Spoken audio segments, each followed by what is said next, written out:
Introduction. La propagation de l'islam est un devoir pour tous, en fonction de leur connaissance et de leur influence sociale. Chapitre 3 Ali Imran verset 110. Vous êtes la meilleure nation qui ait été créée, en tant qu'exemple pour l'humanité.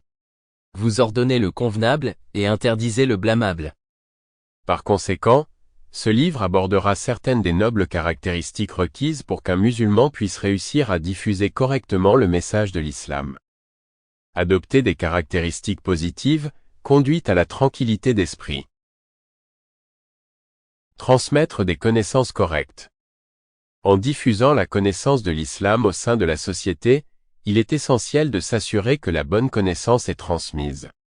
Sinon, comme l'a averti le saint prophète Muhammad, que la paix et les bénédictions soient sur lui, dans un hadith trouvé dans Sunan ibn Majah, numéro 206, une personne peut non seulement être punie pour avoir transmis une connaissance incorrecte, mais cette punition sera aggravée en fonction du nombre de personnes qui l'appliquent. Malheureusement, ce hadith est très souvent négligé, ce qui entraîne la diffusion de connaissances peu fiables et incorrectes. Le manque de connaissances correctes peut ouvrir la porte à l'incroyance. Par exemple, certaines personnes qualifient tout ce qu'elles ne comprennent pas d'innovation ou de polythéisme. Elles qualifient même volontiers les musulmans d'apostats, sans se rendre compte d'un hadith trouvé dans Sahih Muslim, numéro 216. Il avertit clairement que si l'on accuse faussement un musulman d'incrédulité, l'accusateur perd sa foi. L'ignorance est l'une des armes du diable, et on ne peut éviter ce piège qu'en acquérant une connaissance correcte auprès d'un savant fiable avant de la diffuser. Chapitre 39 Az-Zumar verset 9. Dis, ceux qui savent sont-ils égaux à ceux qui ne savent pas? Montrez l'exemple. Ceux qui propagent la parole de l'islam doivent s'efforcer d'agir en premier lieu sur la base de leurs connaissances.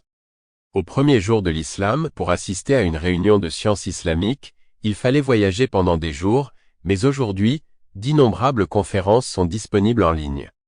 Pourtant, l'ignorance du droit chemin n'a fait qu'augmenter depuis le décès des pieux prédécesseurs.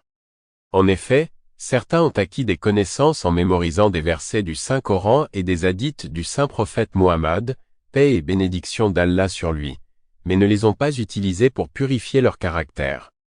Autrement dit, ils n'ont pas mis en pratique leurs connaissances. Ceux qui agissent ainsi perdront le pouvoir d'influencer le cœur des autres par leurs conseils. Certains conférenciers sont comme des bulletins d'information qui ne fournissent que des informations sans inciter les autres à agir, manquant ainsi à leur devoir de guider les autres par le biais de leurs connaissances données par Dieu. Les non-musulmans acceptent principalement l'islam par leur propre. Sample complete. Ready to continue?